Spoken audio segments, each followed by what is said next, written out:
Bir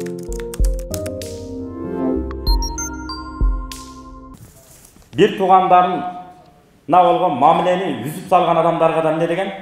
Bir tuğanın menen beken bol, ömürüň uzun bolot dep koygan. Ошол сыяктуу ар ким өзүнө жараша сөз айткан. Ошол сыяктуу бирөө келип сурап атпайбы жана айтып. Алланын элчиси, мен туура эмес жасап алдым эле. Bir ишти айт, ошол ишти Кудай үчүн жасайм, Кудай Таала менин күнөөмдү кечирсин.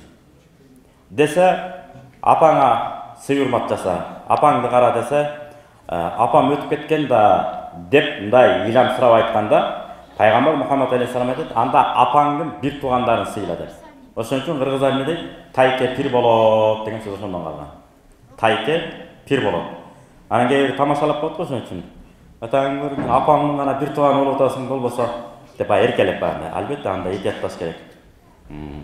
Болбосо азыр айтып сөздү айтат элем деп тамашалап. Бул деген сөз биздин ата-бабабыздагы эмне болгон? Атадан балага, баладан балага жашоо менен, мамиле менен сиңирип койгон. Тайке пир болот, тайкеңди сыйлагын деп. Ошондуктан кандай гана өнөрдүн, илимдин, билимдин ээси болсок деле, адебиз менен болбосок, баары бир тыйын болот экен. Эчтекеге жарабайт. Ушунчалык профессионал бир жогорку даражадагы, акыркы разряддагы курулушчу, акыркы разряддагы плотник, жыгаччы, акыркы разряддагы жанагындай шеретүүчү, сварка жасоочу инсан болсок деле, бир адебиз жок, келген кишилерге копол мамиле кылып, сиз менен мамиле кылып, ушул ишти жасайын деп сүйлөшөйүн деп келдим эле десе, аны эле кагып силкип, орой, копол мамиле кылсаңыз дейт, анын кереги жок мага дейт. Ошондуктан дайыма адеп жана дагы адеп. Демек, аятта кайра айтсак, бала чакабыз, мал байлыгыбыз бул жашоонун коозугу. Кайсы жашоонун? Мухтарика, убактылуу жашоонун.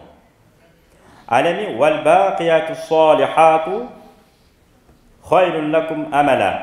Хайрун инда раббика савабан ва хайрун амала. Алеми калган жакшы, Алла Таала разы боло турган, Алла Таала буйруп койгон жарамдуу, салих амалдарды жасоо бул дүйнөңөрдөгү кандай гана жакшы ишти жасайсыңар. Ошолордун ичинен эң жакшы амал ушу Кудай Тааланын алдында кабыл кылынган амалдардыр. Тафсирчилер талашат экен, ар ким ар кандай пикирин билдирип.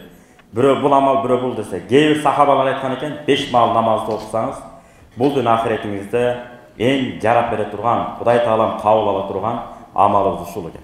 5 мал намазы. Кээ бир сахабалар айтат, жок, ла илаха иллаллах Мухаммад расулуллах жана келмелерди, зикирлерди чалуу, бул дагы жакшы амалдарга кирет деп.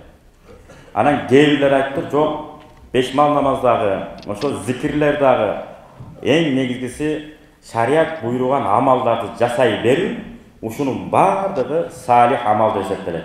Кудай Тааланын алдында кабыл алынган амал деп. Ошондой салих амалдар менен бекем байланып алуу, бирөөлөр жөнүндө жаман ойлогонго да убактыбыз калбай баштайт экен. Ким эмне менен иштесе, ошону көбөйтүп алыш керек экен.